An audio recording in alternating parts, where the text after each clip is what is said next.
Hello and welcome to World Insight with Tian Wei, coming to you live from Beijing, CGTN. Coming up on today's program, Saudi Arabia and several other countries have cut ties and transport links with Qatar over its support of the so-called terrorism and the Muslim Brotherhood. Can the Gulf states restore their once cozy ties?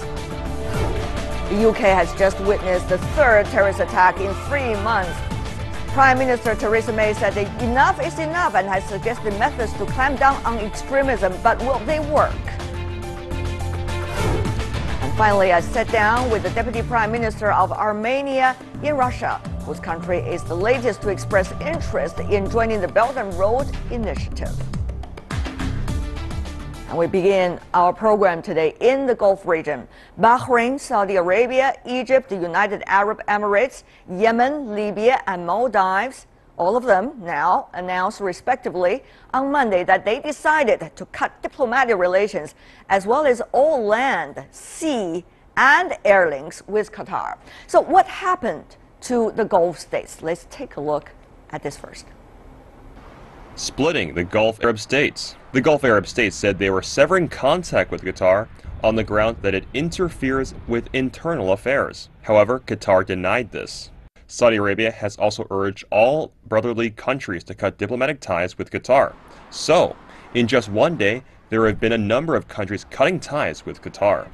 This move has already split the Gulf Arab states and has caught the attention of the international community.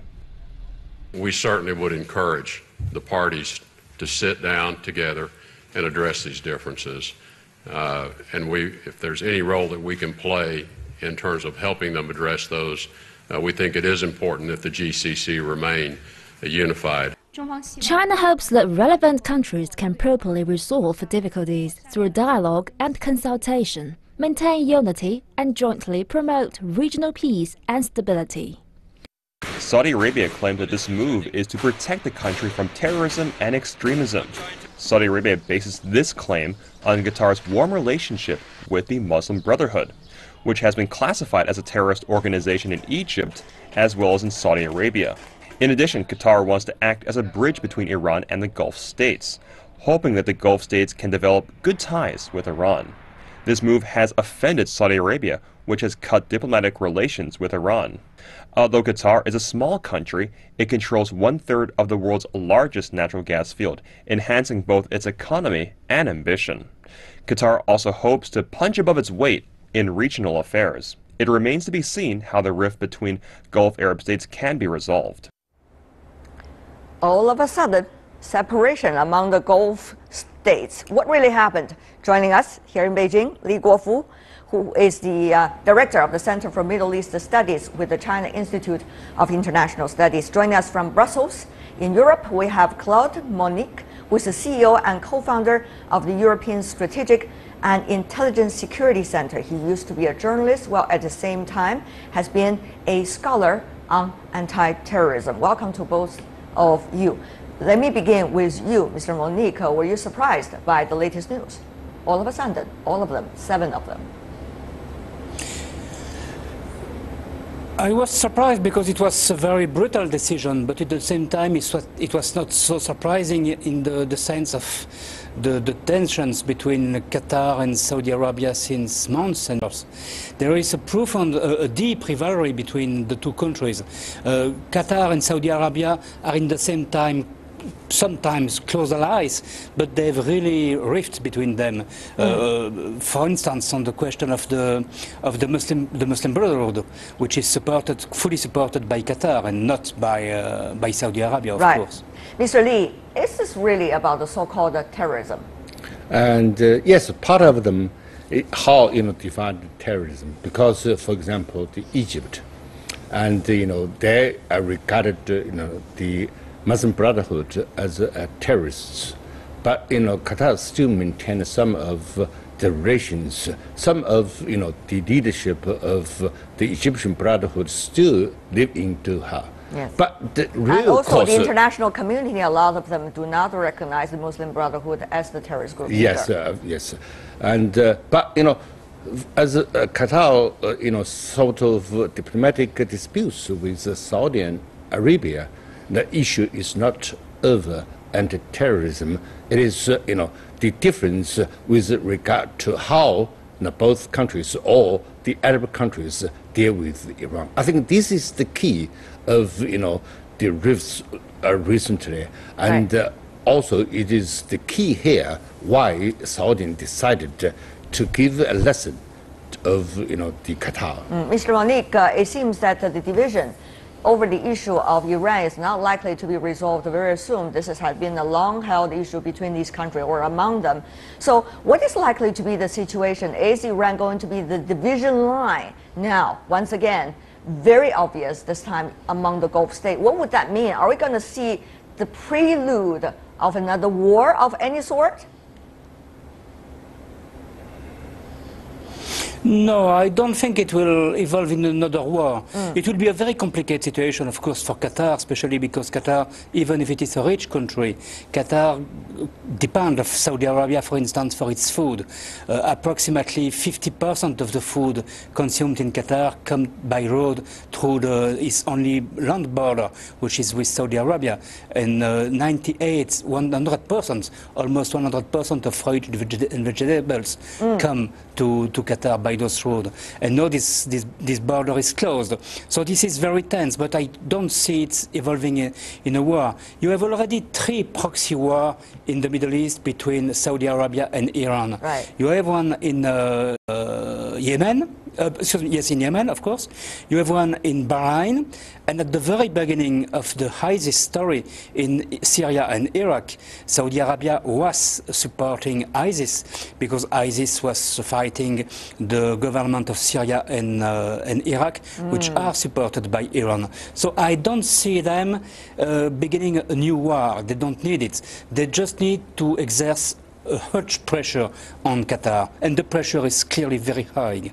Very at this point. Mr. Lee, of course, all of this happened right after the U.S. President Donald Trump visited Saudi Arabia. This seems to be a coordinated effort by the 7 countries. Of course, they announced it separately. The question is, to what extent that has been getting the consent of Washington? Mr. Lee, if I could ask you here, we heard different voices coming from the U.S. government. For example, the Secretary of State and also the Secretary of Defense. They're saying, well, this is something that is going on in the region for quite some time. Meanwhile, however, the ambassador of the United States, Dana Smith, to Qatar, has been praising Qatar for its effort to, in a way, trying to clamp down on the financial support to terrorism. So, Mr. Lee, how should we understand these mixed feelings from Washington also? I think we have already heard that the Secretary of State Tillerson, they said they want the Gulf states to sit down to to discuss the disputes among themselves, and also I think the U.S. said that if both countries need any help from the U.S. to mediate the 2 parties, the U.S. is willing to help both countries or some of the countries to solve this problem through negotiations. And certainly, from the U.S. perspective, the issue is not, anti-terrorism. It is sort of, the different countries adopted different policies with regard to certain issues. Talking about different policies, Mr. Monique, I want to come back to you. First of all, President Trump got $100 billion arms sales to Saudi Arabia when he visited that country. Meanwhile, we also see U.S. has air base inside Qatar. Obviously, U.S. has put its interest on both sides. So what is likely to be interest way for the U.S. to tell his allies in different ways what to do and what not to do? Yes, clearly the interest of the U.S. is to make the things coming down, because this tension is not good. I think everyone knows that we have enough tensions in the Middle East. We don't need more tensions there. But I think at the same time that President Trump made a huge mistake when he was in Saudi Arabia, because he said that the first priority is the war against terror, which is true. But in the same time, he said that the worst enemy of the world was Iran. And actually, today we don't have security issues with Iran. We don't have terrorism problem with Iran. The only terrorism problem we have is with Sunni groups like Al-Qaeda or ISIS. Right. So I think it was a mistake, and I think this declaration was taken like a kind of blank check by the Saudis. They felt they were fully supported by Washington, and they can do everything. Claude, Monique, Li Guofu, thank you so much, gentlemen, for joining us for this round of discussion. We'll see how things will develop from here. Now, let's turn to the UK. British Prime Minister Theresa May has paid a private visit to the injured victims of Saturday's terror attack. May condemned the rampage as an act of evil and promised a closer look at ways in which Islamic terrorism can be tackled. Forensic police begin close examination of the London Bridge crime scene. An armed police presence patrol the streets near the bridge, one of the main routes into the capital's financial centre. UK Prime Minister Theresa May, visibly angered by this, the third terror attack in Britain in as many months, talked of a harder approach to Islamic terrorism. There is, to be frank, far too much tolerance of extremism in our country. So we need to become far more robust in identifying it and stamping it out. That will require some difficult and often embarrassing conversations. And we need to live our lives not in a series of separated, segregated communities, but as one truly united kingdom. Social media recorded scenes of panic in the attack as 7 people were killed and at least 48 injured. 3 suspects shot dead by police. Eyewitnesses reported horrific scenes as the killers in a white van ran over pedestrians and then ran amok with long knives. The next minute I saw a geezer on the floor going, I've been stabbed. So I looked at him, I saw blood all down him. Yes, a policeman was trying to put himself between these attackers and the rest of the people, trying to scare them. Police arrested 12 people in a block of flats in East London just hours after the attack. Producers of Ariana Grande's One Love benefit concert for the victims of the Manchester bombing 2 weeks ago said the show had greater purpose after the London outrage. In London, the Prime Minister said she was studying new ways to clamp down on violent extremism, internet, looking overseas and beefing up police counter-terrorism with additional funding. It is, of course, far too early to attach any kind of policy to the Prime Minister's strong words. However, they do beg the question, could this latest outrage in Britain be a tipping point in British attitudes towards Islamic terrorism? Richard Bestick, CGTN, London. That certainly is a very important question. 3 months, 3 terrorist attacks in the UK. We have here in Beijing with us Yan Shuai, analyst of Anti-Terrorism Center at the China Institute of Contemporary International Relations. Welcome to our program, sir. In Southampton in the UK, we have Mike Bastian, professor at the University of Southampton. Joining us from Brussels, we also once again have Claude Monique, CEO and co-founder of the European Strategic Intelligence Security Center, who's been focusing study on anti-terrorism over the past decades. Gentlemen, once again, welcome to our program. First of all, Professor Bastian, our condolences to the people who have lost their lives and certainly to their families as well. But the thing is, 3 terrorist attacks, 3 months, enough is enough, but saying it's not enough. No, it is. We are in uncharted waters, as they say. This is a very, very new situation. To have such a spate of terrorist attacks in such a short space of time is something that the UK has not witnessed at all. So it really is a very, very new situation. It's called for a lot of talk. We need to see more action.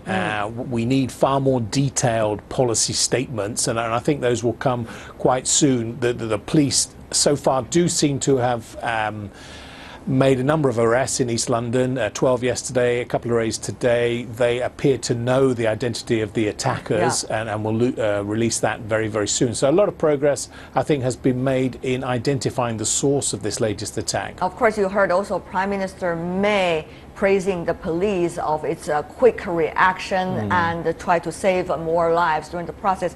But Mr. Monique, we all know terrorism invites and also breeds terrorism, as Prime Minister May said, because the way they committed all of these crimes are very similar to one another. Yes, it's a kind of do-it-yourself terrorism.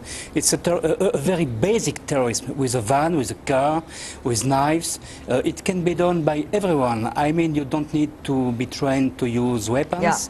You don't need to be trained to make a bomb. You don't need to find the chemicals, the precursors to make the bomb. You just take the car, the van, you jump in, you run on the people. That's right. The question is, Mr. Monique, hit them with the knives. With such an easy way to practice terrorism, is there a way at all from the authorities to clamp down on this type of terrorism, not to mention other different kinds that we have seen over the past few years in Europe? I think you have two ways to do it. First, of course, intelligence before the attack. The Israelis, for instance, have developed some programs and some intelligence programs which aim them to analyze discourse and the discussion on the social media. And they could analyze the break in the discussion and the break in the attitude and the position of people. And from them, they can say this one and this one could be a danger in the coming hours or the coming days. That's kind of thing we can do. And of course, on the field, the question is to be quick. And in London, actually, they were extraordinarily quick. The police was called on the scene at 8 past 10, and at 16 past 10, 8 minutes later, all the 3 terrorists were dead. Of course, we have seen that also. Similar phenomenon in other countries as well. Germany, for example, when there was a rock concert, we all know how crowded it would be. And yet people evacuated within half an hour. Nobody complained, very much in order. Certainly it shows the preparedness against terrorism. But still, we don't want to just be prepared against terrorism, but rather to root out their original possibility. Here comes the question, Mr. Yan. These are lone wolves. Secondly, the ideology are popular around the internet. It is impossible to evacuate, to wipe it out as a whole. So what can be done? Yeah, Prime Minister May has said several times that the international community, UK, needs to do more on the regulation of the internet, because currently the terrorist organizations are increasingly relying on the use of the internet to disseminate their propaganda, to fundraising, to call the supporters to carry out attacks. So currently the tech companies need to do more, especially on the social media platform, because terrorists use the Twitter, Facebook widely, and in this case, the London case, one of the suspects is being reported that he watched the video released by the terrorist groups. I think it's Islamic State. That's one issue. What about the other issue that you just mentioned? Another issue is that we have to deal with the ideology front. Currently, maybe we are fighting the counterterrorism war in Middle East. It seems that we are achieving some results militarily, but at the same time, it seems that international community are losing the battle of ideas. So we need to do more in the ideological perspective. In this perspective, I think one of the things we need to do is to fight back the narratives propagated by the terrorist groups, and also the Muslim community, such as in UK and in other countries, needs to do more to prevent the local people, local citizens, from being influenced by the extremist ideology. But here's the thing, Mr. Monique. I mean, it's easier said than done, isn't it? When it comes to ideology and freedom of expression, there's always a balance that one country, nation has to take. On the other hand, it is impossible to root out certain kinds of information on the internet because that is just the nature of the internet. So what Mr. Yuan suggested, perfectly great, and yet when it comes to implementation, it's perfectly difficult.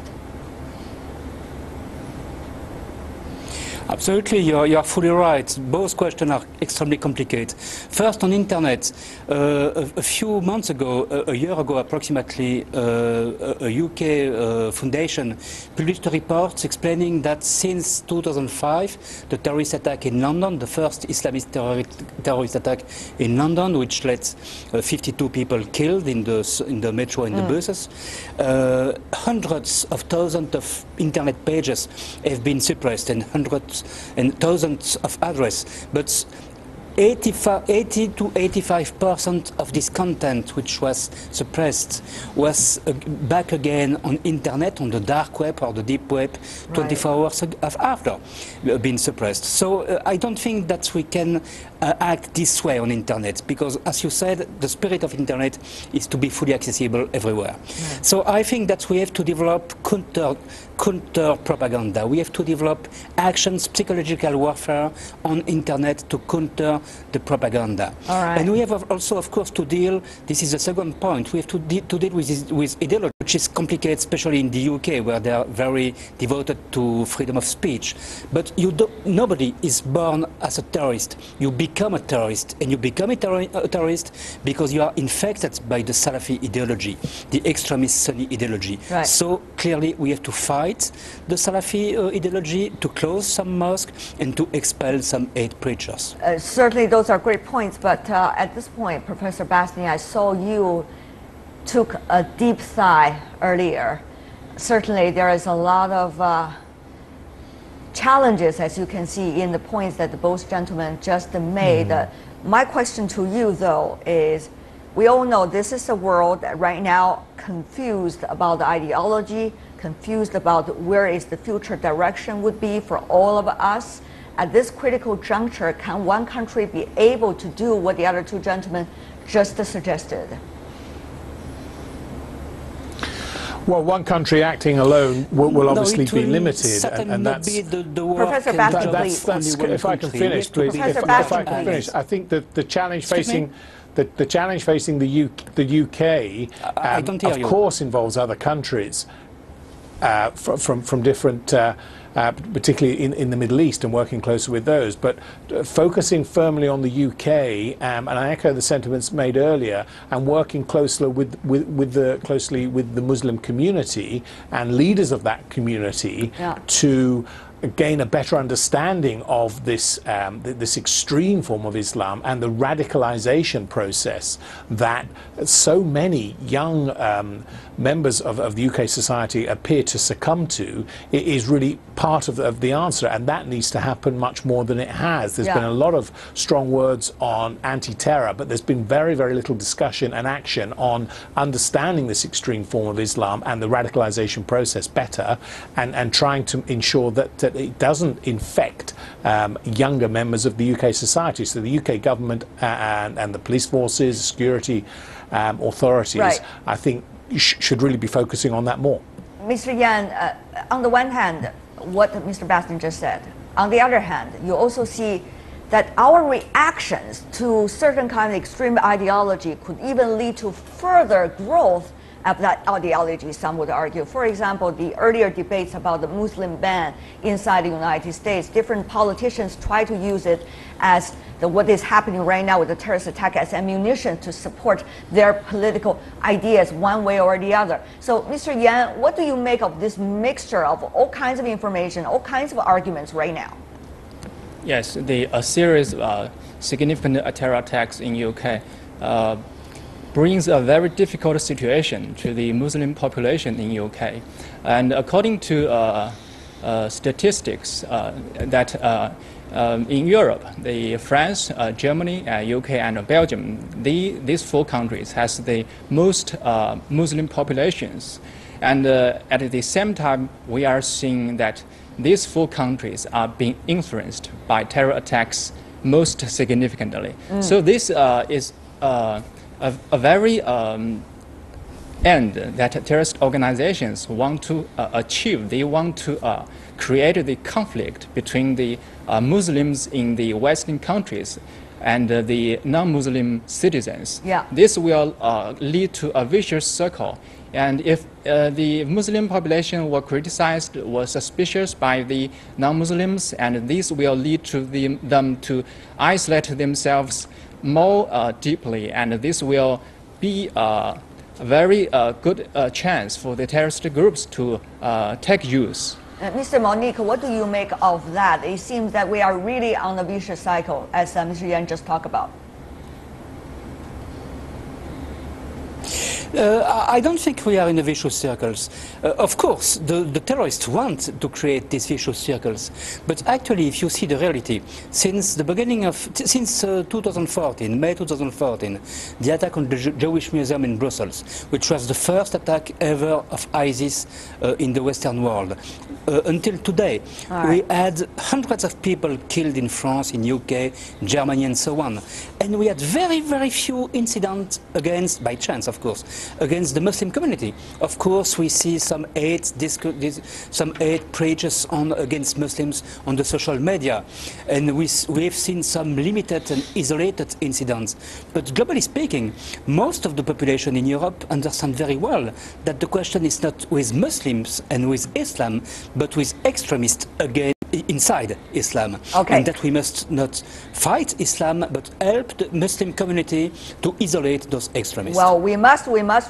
Those are easier said than done, as you may know very well. And we got only 40 seconds left for you, Professor Bastian. I know there's a big question, and yet you have to answer for us now, which is the election is coming up. Certainly a lot of rhetoric about religion, a lot of rhetoric about terrorism this time. What would that mean, Professor?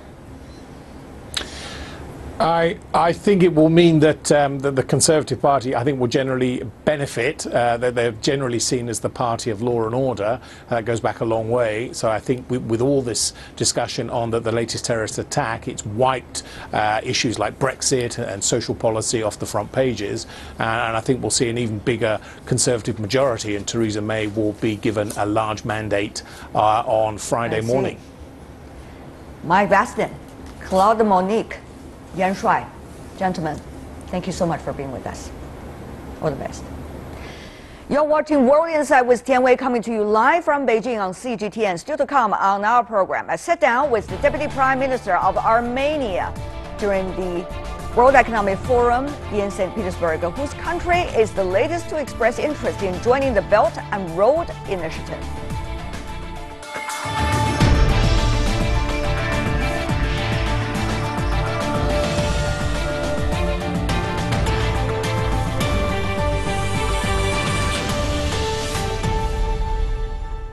Welcome back. You're watching World Insight with Tian Wei, coming to you live on CGTN. China's Belt and Road Initiative is drawing more and more attention worldwide with the nature of openness and inclusiveness. Even countries that did not join the initiative from the very start have realized the benefits of joining it. Armenia is one of them. I sat down with the Armenia Deputy Prime Minister Vache Gabrielyan and Alexander Khachaturan, CEO of the Center for Strategic Initiatives in St. Petersburg in Russia, to listen to how they think Armenia can benefit from joining Belt and Road Initiative. Before that, take a look at the current economic cooperation of Armenia with its regional partners. The landlocked country has been looking for opportunities to become more connected to the world. In January 2015, Armenia became a full member of the Eurasian Economic Union. Experts believe that Armenia's accession in the EU is beneficial for all parties. Armenia's geographical position between Russia and Iran makes it an important trade link between the two countries that have recently been speeding up trade. Armenia could make a significant contribution to food safety of the EU and Russia in particular. And now the country is looking forward to join China's Belt and Road Initiative in order to further boost economic development. Located in West Asia, Armenia has a population of around 3 million. Over the past few years, the country's been making efforts to eliminate its past economic stagnation.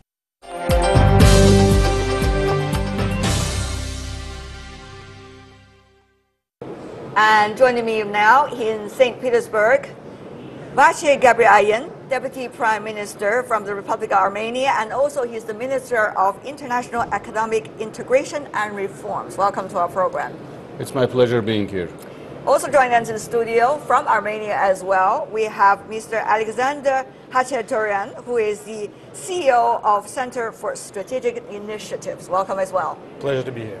Integration seems to be the word for your work, and that is also the word when it comes to infrastructure building and the Eurasian Economic Corridor Russia has proposed. When you look at infrastructure building, Mr. Deputy Prime Minister, what are the things you are looking at from your country's perspective? Well, we are looking at roads, connectivity, and connectivity is not only roads, but it's also electrical networks that will help us to trade energy. It is pipelines, it's data connectivity. So in all of these aspects, we looked at better integration with the world, both Eurasian Economic Union, Middle East, Europe, and as you know, all now take to China. Yes, indeed. That's a great quote of Mr. Deputy Prime Minister. Mr. Hachaturian, let me ask you, it is not just the Eurasian Economic Corridor, but also Belt and Road Initiative proposed earlier by China. But China wished it could be a platform everybody could join, not just for China, but for the rest of the world. How are you weighing all of these ideas at the same time? Well, actually, I don't think there is a conflict between all these ideas. It's just the way of finding the synergy between all of them. And the countries like Armenia should be flexible in actually identifying the ways of cooperating under each and every initiative that is made available to us. What exactly is the flexibility you're talking about here? Let me take the question. The issue is with One Belt, One Road initiative. You are actually fostering trade routes. And trade routes is something that is about synergy. And there are different ways of these routes going up, and we appreciate that in Chinese vision, this is not only one road going one place. And within that, we think that not only Kazakhstan, Russia, or other countries, Armenia as well as Georgia, our neighbor, can fit into this framework. And particularly, we have proposed to our Chinese colleagues to look also at one part that is taking the easiest way or shortest way in the southern part if you come to Persian Gulf, and if you take the road through Iran to Black Sea and we build a communication there, it will be the cheapest way actually to get from Europe to China or from China to Europe, whichever you prefer. There seems to be a lot of competition already about where the roads should go and how it goes through different countries, and what would that mean for the competitive edges of these countries. Certainly with your word, Mr. Deputy Prime Minister, Armenia wants to have an edge over there, but what about your competitiveness in terms of others who are also looking at this possibility? We're just asking to count costs. As simple as that? As simple what as about that. that cost? Talk about it. The cost is, we believe that if we are going to imagine that there is going to be a large trade flow through the southern road, if China brings through sea to Persian Gulf, from there to Europe, if you go to that particular line of railway that we propose to build, it will be the cheapest. I cannot now remember all the details, but comparatively it was cheaper and more affordable. Options could also cause some different concerns from the parties of cooperation. They would wonder whether you are choosing them as the first choice or rather as the last resort, and whether conditions can be created for the right way with all of these investments. Mr. Deputy Prime Minister, will you talk about the Road Initiative? How would you elaborate on all of these concerns? Well, it's not something that one person decides. At the end of the day, there is feasibility. And people have to look at numbers and say, if we do this, will business use this? We can build a wonderful infrastructure and nobody is going to use them. What's the use of it? So we have to talk to people, and we have to also see what type of goods can flow there. There is also significant interest from our Chinese colleagues to mineral resources in our country. And they are very much interested in copper production, etc. So if also these projects come to fruition, we believe that it will be a very important argument, because it's not only the infrastructure, but also the goods that should be transported by that infrastructure. And we very much hope for that not only One Belt or One Road, but also Chinese presence will be larger in our mining industry. But some have different views about China's presence in different parts of the world. Some say it's a threat, some say it's also a Marshall Plan, some say this is going to be the soft power demonstration of China, this and that. You know all of these arguments. So, Mr. Hachatoyan, can you help us to understand from Armenia's perspective, how do you see these arguments? Do they really matter to your decision? Well, I think it's a matter of negotiation with a partner. Great point. Because, I mean, there is no one single position on a very... You should sit at a table, look at different aspects of the negotiation of the deal, and then come to a conclusion. So what we're going to do, we propose to every Chinese company to sit at the table with us and openly negotiate. There is no distinction for us, Chinese, Arabic, whatever. Yeah. Politics is not important anymore. Is that what it is? Politics are important, but we are not afraid of Chinese takeover. There are much more of Armenians in the world.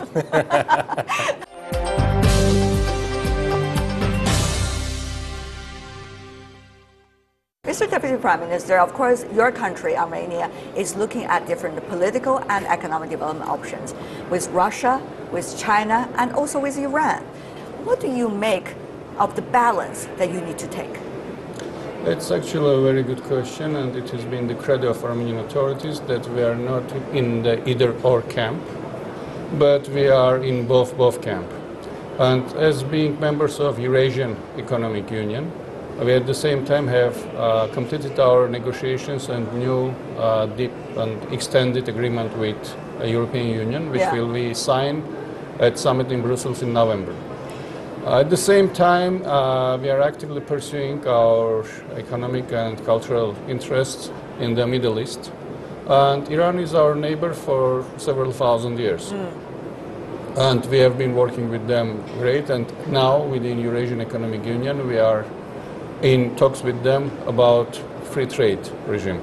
By the way, Eurasian Economic Union is also in negotiations with China about trade agreement. And recently, the head of the Commission visited China, and they had very fruitful cooperation. We hope that we can go further than non-preferential trade agreement.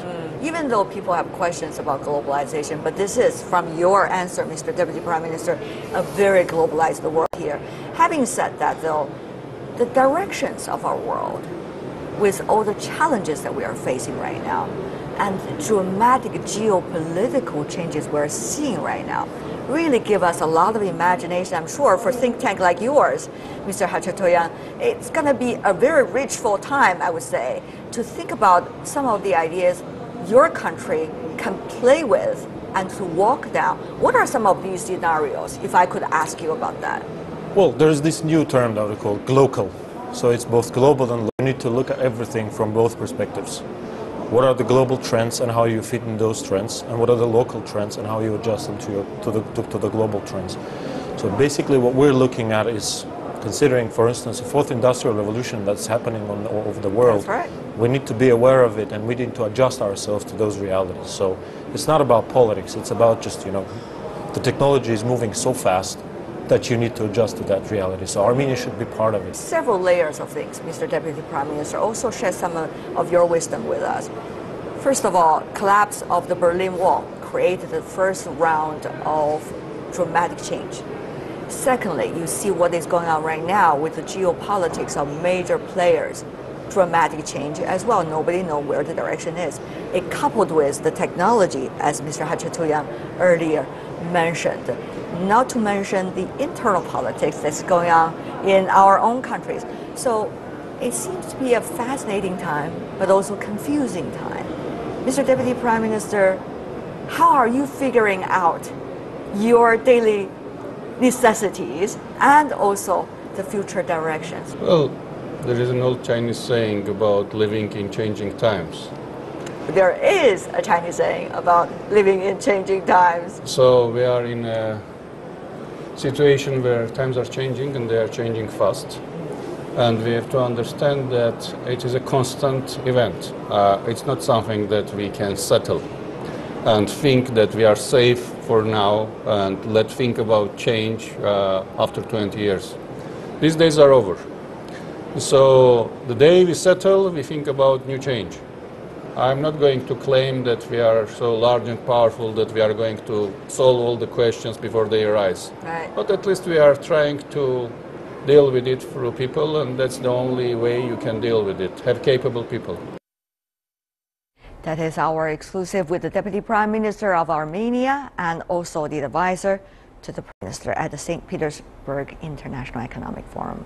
That is all the time we have for today. If you'd like to see more, you can try to help us and find us, World Insight CGTN, into your search engine, or check out our YouTube channel. You can also follow us on Twitter, Facebook, and Sina Weibo as well.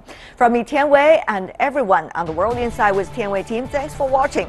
Tune in again next time for insights across China and around the world. See you tomorrow.